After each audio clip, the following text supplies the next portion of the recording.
Հայ-ռուսական ռազմավարական դաշինքից մինչև Ռուսաստանի հետ գործընկերային հարաբերությունների վերափոխում եւ խորացում։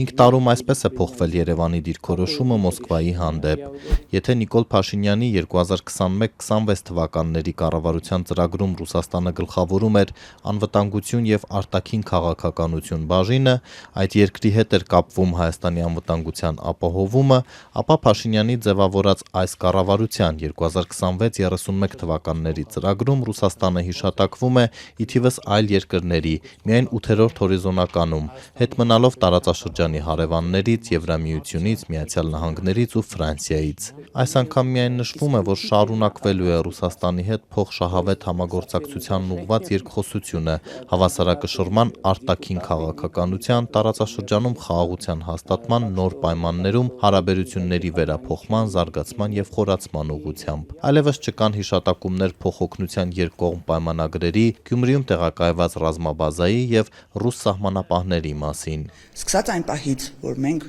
հասկացանք, որ կարող է, շատ հնարավոր է մեկի հետ համագործակցությունից տուժենք եւ մեր ժողովուրդն է տեսել այդ ամեն ինչը։ Միայն մեկից կախվածությունից տուժենք ընդհանրապես մենակ մնանք, որտեղ այդ մեկի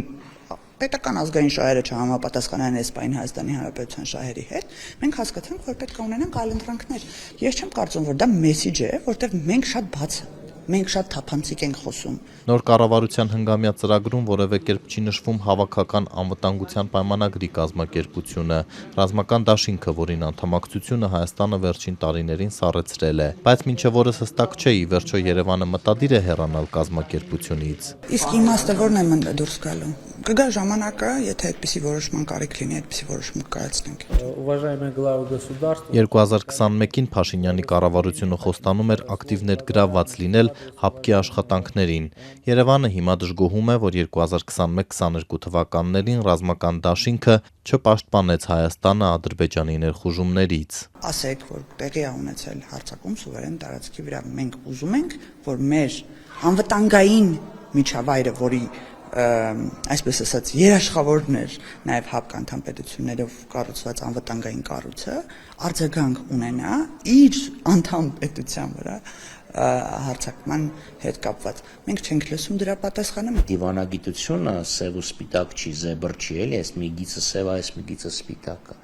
Պետք է կարողանալ քո քաղաքականությունը այնպես կառուցել, որ դու այդ մարդկանց հետ ոչ թե ճշնամանայիր, ՀԱՊԿ-ի մասն է խոսքը, այլ օգտագործի իրանց ռեսուրսները։ Փոխարենը նոր կառավարությունը Եվրասիական միությունում է խոստանում ծավալել արդյունավետ համագործակցություն, բայց այստեղ էլ Հայաստանի հետ հարաբերությունները հարթ չեն, հայկական գյուղմթերքի գերակշիռ մասը սահմանափակումների տակ է, տնտեսական դաշինքն էլ Երևանի առջև պայման է դրել, մոտ ապագայում անցկացնել արտաքին կողմնորոշման հանրաքվե։ Հնգամյա ծրագիրը նշանակում է, որ Հայաստանն առաջիկայում Եվրամիությանն անդամակցելու դիմում չի ներկայացնելու, շարունակելով մնալ ռուսական տնտեսական դաշինքում։ Կառավարության ծրագիրը սեպագիր արձանագրություն չի, բազմիցս ասել ենք, եւ հնարավոր է շատ բաներ ճկուն քաղաքականության, արտաքին քաղաքականության ժամանակ փոփոխվեն դրա համար ես հստակ ասում եմ, մեր նպատակն է այդ ամենը խորացնել եւ մենք գնալու ենք այդ ուղղությամբ, բայց նաև զուգահեռաբար իրականացնելու ենք մյուս աշխատանքները, որը ներառված է նաև ԵՄ համագործակցության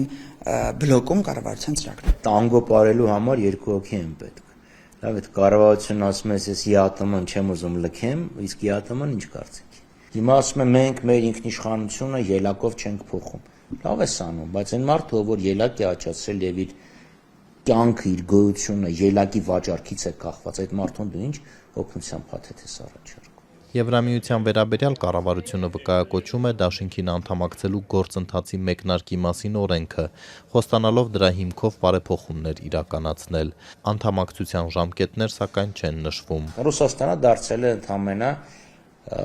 առևտրային գործընկերներ, բայց դեպքում եթե սա քո քաղաքականությունն է, ոչ թե այսօր որդեգրած, այլ տարուց ավել իրականացող քաղաքականությունն է, ել ինչ ես